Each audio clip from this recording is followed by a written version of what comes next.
experiments did take place at hospitals, universities, and around our nation. Some were unethical, not only by today's standards, but by the standards of the time in which they were.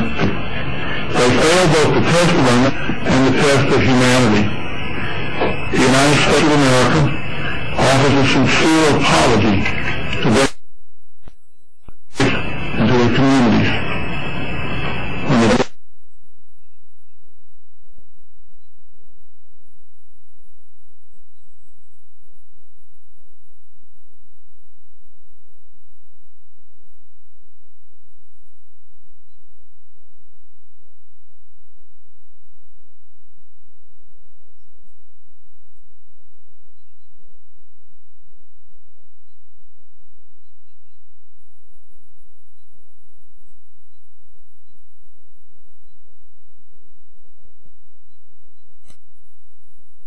Thousands of government-sponsored experiments did take place at hospitals, universities, and places around our nation.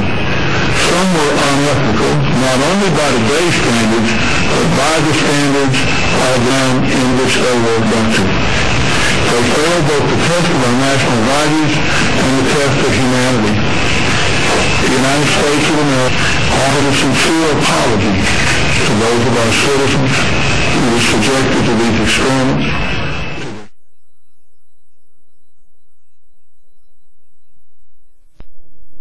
Once again, as I was uploading videos, this time from a different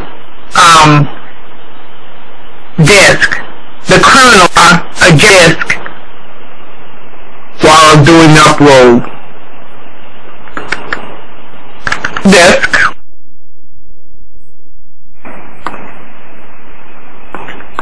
Here's one of the videos that managed to be uploaded. Here's the uploading process. The video was being processed, and now it's not uploading. This one is, of course, stopped uploading because the disk has been active. Pages. It is only through the use of this book that psychiatrists can diagnose, drug, and bill for services. In fact, the Secretary currents the DSM to collect over $72 billion in private and government insurance money. The DSM is used with a label, and the label is used for billing purposes. That's how they get paid. You have to have a term in the diagnostic framework in order to call it a disease and treat it as a disease, write a prescription for it. And so because they can vote it in, and then the drug industry can just go and market their drugs for those new disorders. And those drugs were welcomed by psychiatry leaders. It made us real doctors. Of course, first the public had to believe that there was something wrong with them, and that that thing wrong was biochemical, and that that could then be treated by a drug which was supposed to cure all. And so it was relatively to say, well, look, let's start looking at mental illness as fundamentally a matter of chemical imbalance in the brain. Chemical imbalance is a term that's used as a marketing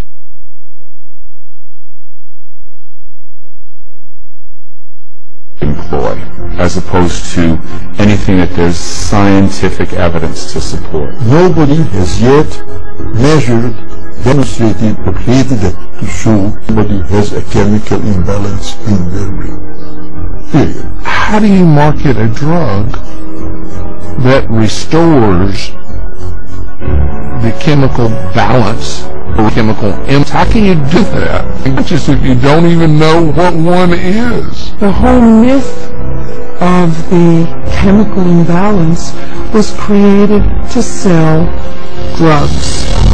And while psychiatrists and drug companies have used this, moving vast quantities of psychotropic drugs into the bodies of unsuspecting consumers, the public has paid the ultimate price. an estimated half of all Americans who prescribe psychotropic drug.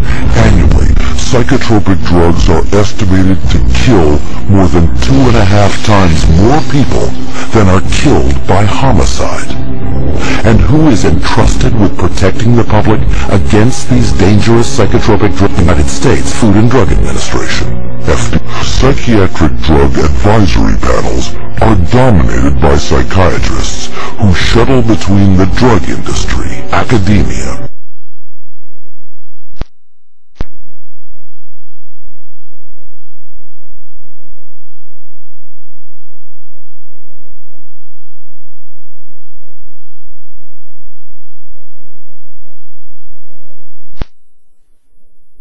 and I started getting needle marks on my body twice a day. This has been going on since March 2005. I've been needle marks twice a day. I probably got one in right now. I'll feel like zooming in on it, but I'll put some pictures. Sometimes they look like triangles, sometimes they look like little tiny needle marks lined up in a line. Other times it could be maybe a scratch, or it could actually be an implant in my ear lobe. I've got a picture of that.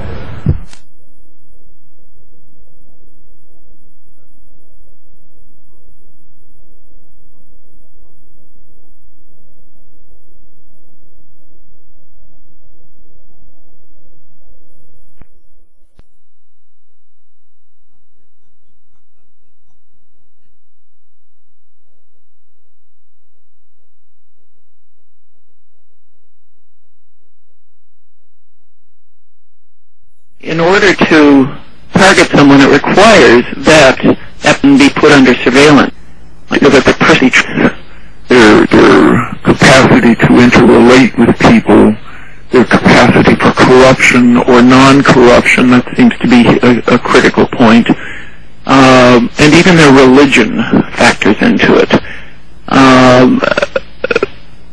Following a singled out for preliminary stages of harassment, which would include gang stalking, entry of their private homes and apartments,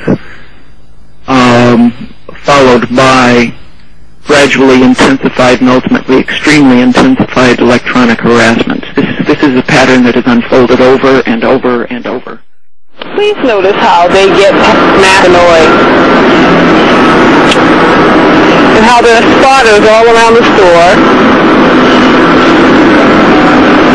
who let them know every single move I make. If I squat to pee, they know about it.